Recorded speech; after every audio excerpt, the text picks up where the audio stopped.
E69 news కి స్వాగతం. ముందుగా ముఖ్యాంశాలు. జియోపీసీ ఇక మీటింగ్ కంప్యూటర్ ఎలా సెట్ చేసుకోవాలంటే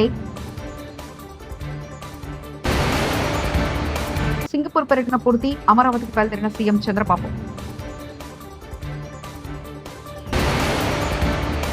మోదీ తెలంగాణలో ఈడీ రైట్స్, కేసీఆర్ మీద బీఆర్ఎస్ పార్టీ మీద చేయిస్తున్నారు జగదీష్ రెడ్డి.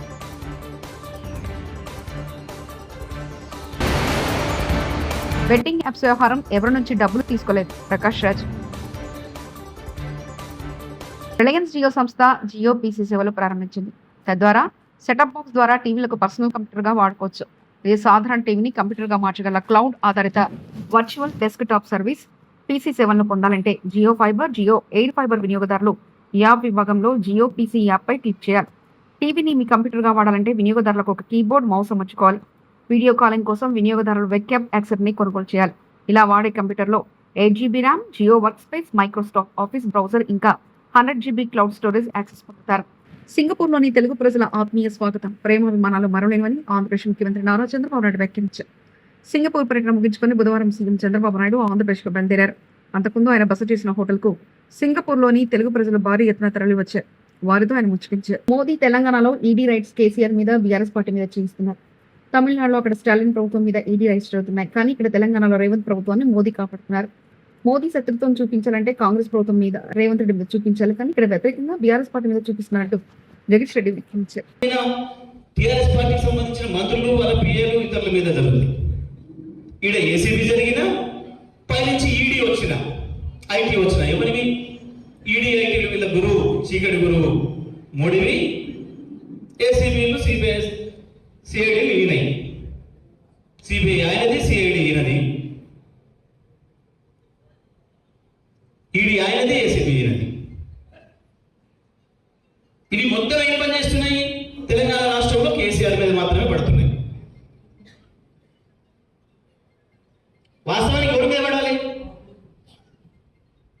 తమిళనాడులో పోతేనేమో స్టాలిన్ పార్టీ సంబంధించిన వాళ్ళ మీద పడతాయి. బెంగాల్ పోతేనేమో మమతకు సంబంధించిన నాయకుల మీద పడతాయి.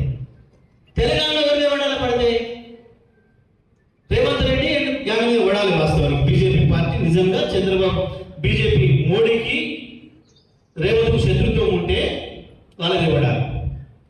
కానీ పడతలేదు.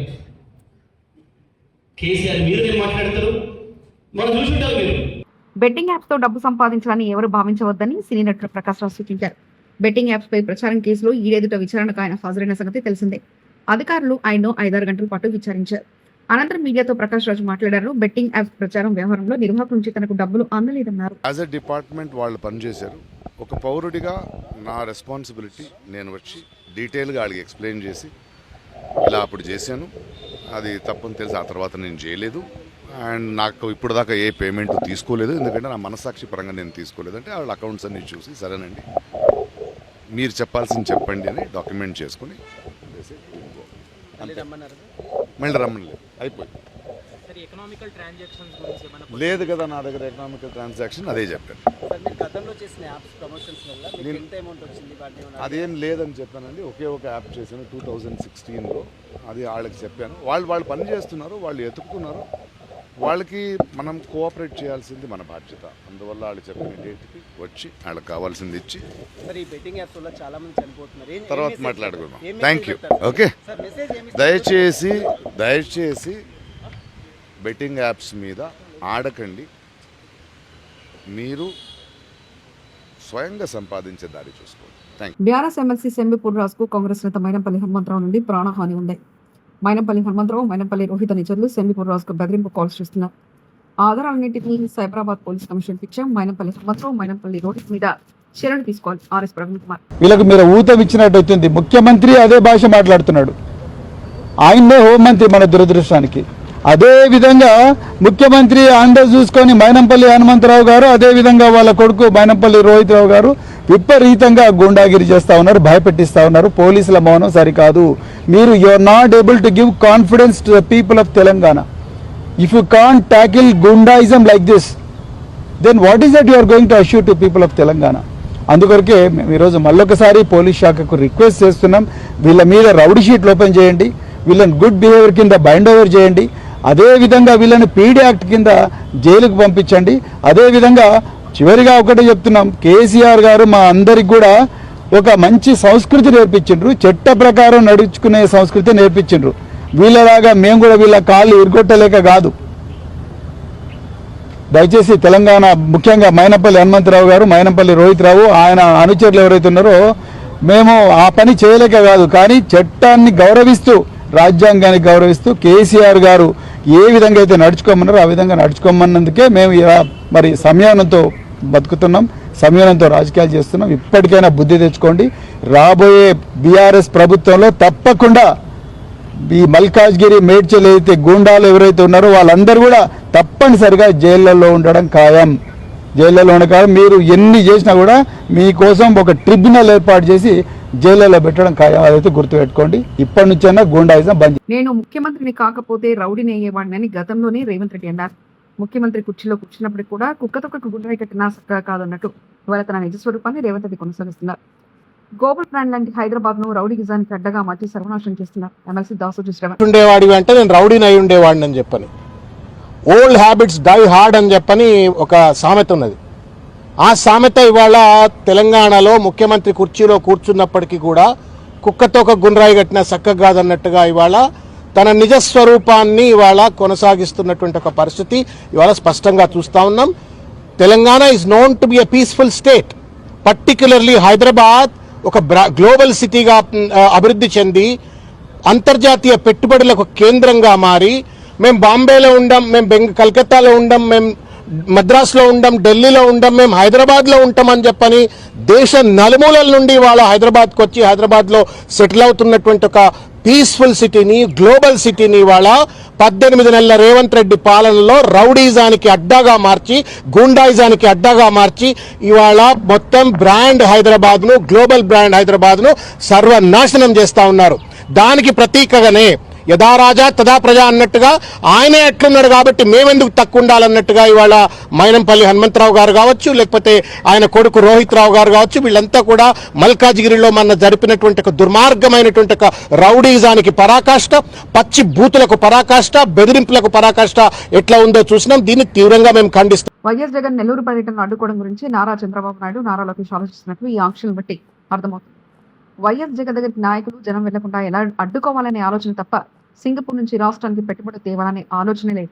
పుత్తా శివశంకర్ రెడ్డి, వైఎస్ఆర్సీపీ అధికార ప్రతినిధి. రెడ్డి గారి దగ్గరికి ఏ విధంగా వెళ్లకుండా చూడాలి అనేటువంటి ఆలోచన తప్ప అక్కడికి వెళ్లి కాస్త పెట్టుబడులు తెద్దాము, రాష్ట్రం గురించి ఆలోచన చేస్తాం అనేటువంటిది ఒక్క క్షణమైనా వాళ్ళకి తీరుకుండదు.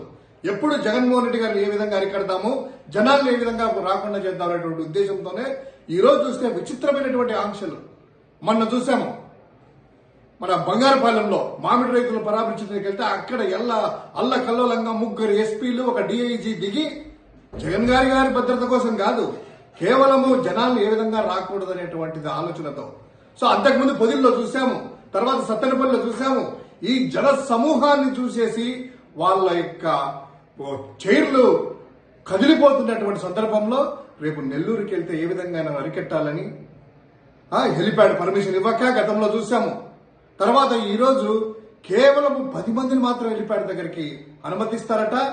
మొత్తం నేషనల్ హైవేస్ అన్ని కూడాను చెక్ పోస్టులు పెట్టి ఎక్కడికక్కడ తనిఖీలు చేసి, అదేవిధంగా లాడ్జిలు, హోటళ్లు, హాస్పిటల్లో కూడాను ఎవరెవరు ఉన్నారు, ఎవరు రాకూడదు అనేటువంటి తనిఖీలు చేస్తున్నారంటే ఎంత భయం జగన్ గారంటే మీకు ఎందుకంత భయము?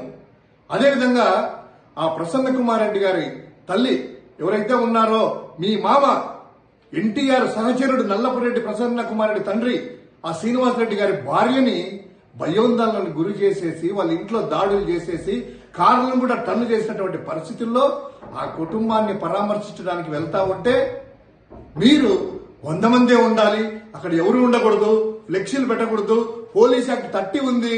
ఇంత భయాందోళన అవసరమా చంద్రబాబు నాయుడు గారు మీకు? ఎందుకంత ఏం చేయబోతున్నారు మీరు?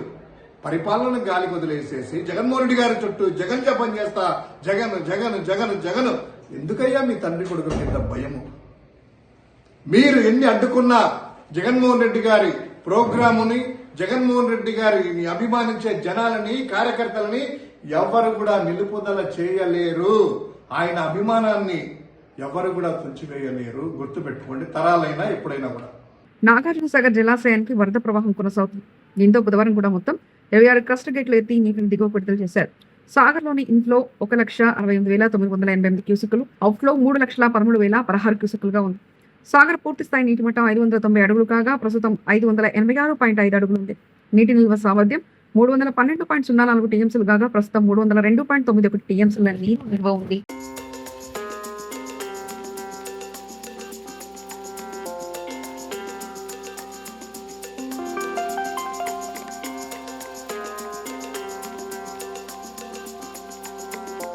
వానాకాలం సీజన్లో రైతులకు అవసరమైన యూరియాను అందుబాటులో ఉంచాలని తెలంగాణ రైతు సంఘ రాష్ట్ర సహాయ కార్యదర్శి మూడ్ శోభన్ డిమాండ్ చేశారు.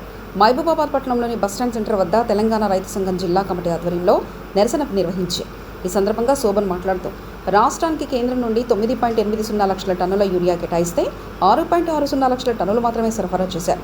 4,023 లక్షల టన్నుల యూరియా లోటు ఏర్పడిందని అన్నారు. వానాకాలం సీజన్ కొనసాగుతుందని రైతులు నారుమల్లు పోసుకుని నాట్లు వేసేందుకు సిద్ధంగా ఉన్నారని, రైతులకు అవసరమైన యూరియా, డిఏపి, పురుగుల మందు, కాంప్లెక్స్ ఎరువులను అందుబాటులో ఉంచాలని కోరారు. దొడ్డు రకం యూరియాను రైతులకు అందించాలని కోరారు. యూరియా కొరత లేకుండా అధికారులు చర్యలు తీసుకోవాలన్నారు. రైతులపై కేంద్ర ప్రభుత్వం ఉండి వైఖరి, కేంద్ర ప్రభుత్వం ఉండి వైఖరి, రైతాంగంపై కేంద్ర ప్రభుత్వం ఉండి వైఖరి, రైతాంగంపై కేంద్ర ప్రభుత్వం ఉండి వైఖరి, రైతాంగంపై కేంద్ర ప్రభుత్వం ఉండి వైఖరి. ఈరోజు తెలంగాణ రైతు సంఘం ఆధ్వర్యంలో మహబూబాబాద్ పట్టణంలో యూరియా కొరతను నిరసిస్తూ ఆందోళన చేయడం జరుగుతూ ఉంది. కేంద్ర ప్రభుత్వము తెలంగాణ రాష్ట్రానికి సంబంధించి యూరియా 9 లక్షల మెట్రిక్ టన్నుల యూరియాను సరఫరా చేయాల్సి ఉంటే కేవలము ఈ ఏప్రిల్ నుంచి జూలై వరకు 6,60,000 మెట్రిక్ టన్నుల యూరియా పంపించాలి. కానీ పోతిరెడ్డిపల్లి DCMS ఎరువుల షాప్ ఆకస్మిక తనిఖీ. ఎరువులను అధిక ధరకు విక్రయిస్తే చర్యలు. జిల్లా కలెక్టర్ పి ప్రావీణ్. సంగారెడ్డి మండలం పోతిరెడ్డిపల్లి DCMS ఎరువుల షాప్ను బుధవారం జిల్లా కలెక్టర్ పి ప్రావీణ్ ఆకస్మికంగా తనిఖీ చేశారు. ఫెర్టిలైజర్ షాప్లో యూరియా స్టాక్ను పరిశీలించారు.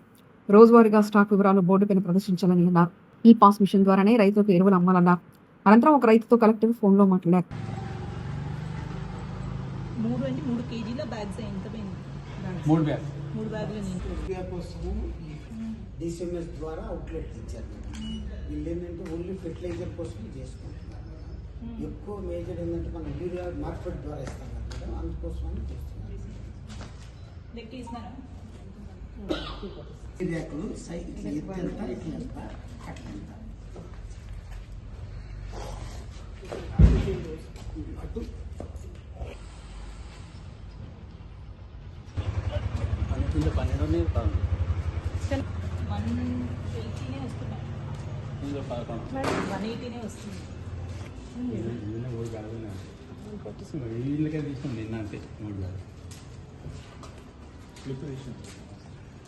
ఈ పాస్లో ఎంత ఉందో చూడమ్మా. నమస్తే.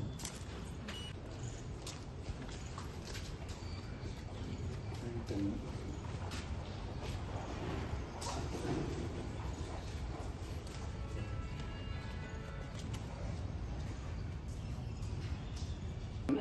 140 బ్యాగ్స్ మేడం. ఇక్కడ మొత్తం అన్నిటి 140 బ్యాగ్స్ ఉన్నాయి. ఒక లైన్లో 7, 8, 9, 10, 11, 12, 13, 14 అంటే ఒక్క లైన్లో 10 బ్యాగ్స్ ఉంటాయి. 14 లైన్స్ అంటే 140. 10 ఇట్లా ఎక్కువ వచ్చినాయి.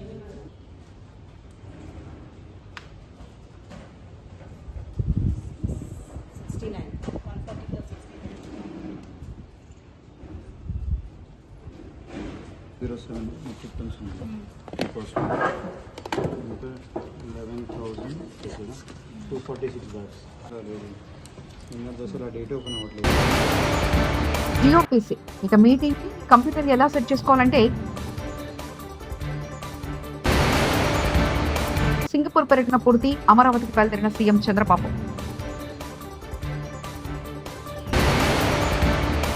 మోదీ తెలంగాణలో ఈడీ రైట్స్, కేసీఆర్ మీద బీఆర్ఎస్ పార్టీ మీద చేయిస్తున్నారు జగదీష్ రెడ్డి.